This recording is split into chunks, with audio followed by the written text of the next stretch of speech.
그러면 이제 과학고 진학을 어떤 식으로 이제 시켜야 되나, 어떤 아이가 이 전형에 잘 맞냐, 요게 이제 좀 얘기를 해보려고 하는데,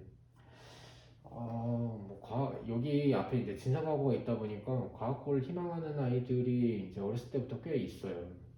근데 이제 과고는 이제 이과 중에 거의 최상위권 애들이 많이 가다 보니까 이 아이의 특성이 잘 맞나 이런 것들을 조금은 체크해보면, 일단은 이제 수학 과학에 어느 정도 재능이 있다는 건 초등학교 한 4학년쯤 보면 어느 정도 알 수 있습니다.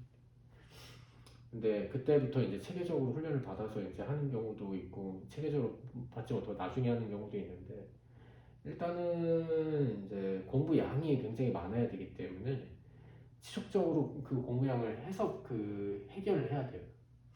그게 이제 보이면 어느 정도 이제 시도해 보면은 좋아요.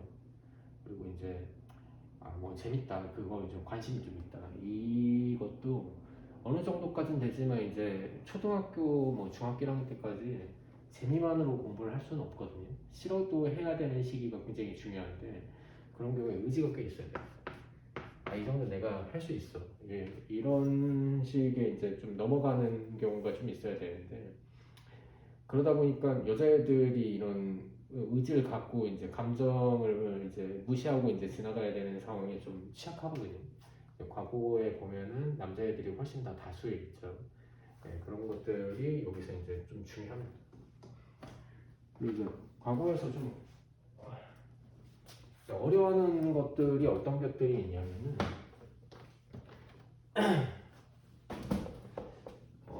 내용이 굉장히 이제 깊숙하고 양도 많아요. 이게 보통 어느 정도냐면, 중학교에 이제 뭐한 80점 정도의 수준의 공부량 1로 봤을 때, 고등학교 이제 개념 수업을 하면 이거에 곱하기 3을 합니다. 그런데 그냥 고등을 하는 게 아니라 고등 심화를 하죠. 실력 정상 이런 걸 해야 되니까 거기에 또 2배. 그러니까 일반적인 중학교의 공부 양에 정확히 6배는 돼야 돼. 6배는 돼야 이제 그러니까 보통 뭐 한 조금 더 해야지, 조금 더 하면 되겠지, 이 정도 수준에서는 이렇게 답이 나오지 않아요. 그리고 뭐 중학교 과정, 초등학교 뭐 5학년 때 시키면은 한 6개월 과정에 이제 심화까지 다 끝냅니다. 그리고 고등학교 과정 개념만 끝내는데도 1년 반 정도 잡혀요. 심화를 좀 섞으면 조금 더 걸리긴 하는데 대충 이 정도 가요. 그러니까는 살인적이죠.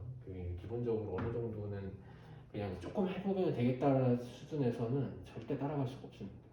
저 정도는 해야, 저 정도 해야 무조건 붙는다는 것도 아니고, 기본적으로 저 정도는 합니다. 근데 저 정도 안 하고 붙는 애들도 있긴 한데, 문제는 가서 적응을 못해요.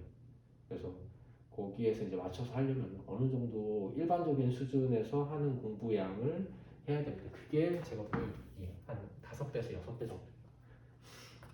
그리고 이제 최소한의 준비라고 하는데, 이것도 뭐 공통과정 1, 2 정도는 뭐 시력경서까지 대부분 봅니다. 안 보는 케이스는 극히 드물고, 물원, 활원도 좀 되는데, 제가 보기엔 수학이 공부 양이 그 과학에 비해서 좀 양이 많아요. 그래서 얘 보는 양하고 얘하고는 차원이 달라요. 그래서 수학이 어느 정도 됐다 싶으면 이제 과학도 이제 좀 하면은 과학은 좀 빨리 끝날 수 있거든요. 그래서 그 공부량을 조금 맞춰줘야 되기 때문에 그게 생각보다 힘든 거죠. 그리고 과학고를 가는데 이제 자발적으로 가냐 아니면 강제적으로 하냐, 이걸 하는데, 이건 저의 케이스일 수도 있고 아니면 다른 케이스일 수도 있는데, 저는 자발적으로 가고 싶어 하는 경우가 한 10% 정도. 그리고 강제성을 하는 데가 제가 보기엔 90%거든요. 근데 10%도 굉장히 어렸을 때부터 두각을 나타내서 애가 이제 좀 잘한다고, 친구들도 같이 하려고 한다, 그렇게 이제 자발성이 올라오는 경우가 좀 있고, 근데 그 자발성도 100%는 아닙니다. 이게 아이가 어리다 보니까 따라가는 경향이 있거든요. 친구 따라 강남 간다고 그렇게 하다 힘들어서 그만두는 경우도 많아요. 그러니까 어느 정도의 자발성이 있고 나머지 좀 많은 부분의 강제성을 가지고 가는 경우가 제가 보기엔 굉장히 흔하고, 100% 자발성으로 하는 게 굉장히 잘하겠죠. 그리고 힘든 경우가 생겨도 자기가 알아서 극복합니다. 나이가 어리더라도. 근데 그렇게 100%로 모든 구간에서 자발성을 발휘하기엔 아이는 너무 어려요, 이걸 하기엔. 그래서 어느 정도의 어머님들의 지지도 필요하고, 그리고 중간에 이제 강제적으로 올릴 때는 뭐 사춘기 올 때는 굉장히 흔들리거든요. 그때는 조금 더 푸시를 좀 해줘요. 그래서 극복할 수 있게 좀 해줘야 되는데, 뭐 자발성 100%, 뭐 강제성 100% 이런 거 있진 않고, 강제성이 좀 많긴 하고 거기서 자발성이 조금 들어가는 그런 케이스들이 제가 생각할 좀 더 많거든요. 근데 아이가 어느 정도 처음에 정해놓고 그렇게 하면 명분이 있기 때문에 더 이제 할 수가 있으니까, 어릴 때 좀 아이를 좀 다독이고 어느 정도의 격차가 있을 때 아이가 좀 하고 싶게 만들고 그 다음에 지원을 해주는 게 좀 좋죠. 처음에 이제 어머니가 결정을 100% 한다? 뭐 그런 경우도 있긴 하지만 애들이 중간에 부러져요. 부러졌다가 다시 하고 이렇게 막 갔다 갔다 하는데, 어느 정도는 섞여 있게 하고 아이가 이제 잘할 수 있게끔 이제 하는 퍼센테이지들이 있거든요.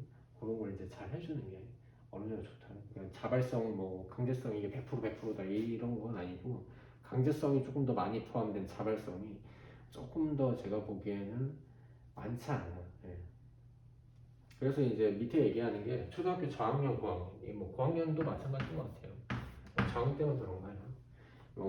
좀 두각을 나타내는 저항도 잘하고 광도 잘하는데, 그 두각이 나타내는 걸 좀 살려서 한 5학년 때쯤부터 이 과거 커리를 이렇게 좀 타게 되면은 조금 더 수월하게 갑니다. 뭐 한 중학교 2학년, 뭐 1학년 말 이때 시작하면 진짜 힘들게 해야 돼요. 그때는 이제 하다 포기합니다. 아이가 막 엄청난 재능이 있어도 쉽지 않아요. 그래서 정확한 이제 좀 시작하는 포인트에 비슷하게 시작을 하시는 게 좀 좋고, 좀 위기 상황이 왔을 때는 그걸 이제 타개할 수 있는 조금 수동적인 자세도 좀 필요하다. 무조건 뭐 자발성만 있을 수는 없으니까요. 그리고 이게 이제 상위권 애들은 무조건 막 하면 할 수 있다 이게 되질 않아요. 이게 어느 정도까지는 뭐 그냥 그런 게 없어도 가능한데, 이 상위권 라인에서는 공부할 수 있는 양도 정해져 있고 아예 한계점까지 밀어붙여서 공부를 하거든요. 그렇기 때문에 재능의 좀 차이들이 아이를 굉장히 좌절시킵니다. 그래서 너무 이쪽 방향이 아니라 그러면은 시도를 안 해보는 게 좀 좋을 수도 있긴 해요. 아이가 너무 굳어질 수 있으니까. 그리고 일정 수준이 된다 그러면은 좀 해보는데, 그 안에서도 레이어층 굉장히 많이 걸리거든요. 여기는 이제 상처가 많이 있긴 해요. 근데 이 라인에서 들어와서 이제 좀 해보면 어느 정도 이제 성과들이 있습니다. 실패하더라도 굉장히 많은 걸 얻을 수는 있거든요. 이제 멘탈의 좀 차이들이 있긴 하겠지만 얻는 건 꽤 많아요. 근데 너무 여기 끝자락에서 왔다 갔다 하는 경우에는 정말 좀 많이 고민을 해봐요.